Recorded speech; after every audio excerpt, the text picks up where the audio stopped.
Tepangkeun wasta kuring Epita Afrila di kelas 12 MIPA 5 anu bari nampilkeun drama monolog Sunda judulna Cicing di Imah.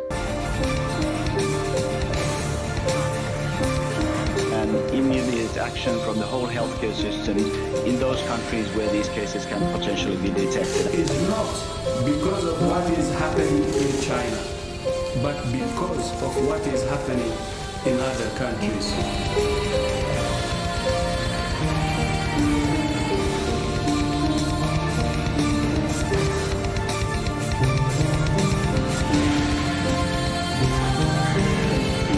La peor caída bursátil desde el desplome de 2008. Ayeuna aya panyakit viral anu bahaya pisan. Seueur anu parantos jadi korban, naon ku kuring bisa dilaksanakeun? Nah, urang kudu jempe, henteu urang kudu nurut kana perintah pamarentah. Punten tong dianggap remeh, soalna ieu moal aya tungtungna.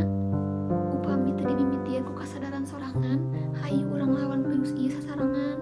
Supados dunia ieu uli deui tiasa kana normal. Upami anjeun hoyong virus ieu teu ngawabah deui, hayu turutkeun aturan pamarentah, ngajaga jarak, tong kumpul kajen cicing di imah, silih nulungan patulung-tulungnya pamarentah sareng tenaga medis anu keur berjuang ngalawan virus ieu. Nangadaya cicing ngumpul di imah, kege bakal aya liburan nu ngantosan arurang. Nah, anjeun teu sedih, seueur ayeuna tempat ibadah anu karosong kulantaran pamarentah ngalarang, ngahimbau kudu jaga jarak. Ulah kukumpul, urang teu bisa ngasa ukur cicing acuh kana aturan pamarentah teu bisa, dan nu rugi mah arurang deui. Kumaha lamun arurang teh jadi salah sahiji pasien corona.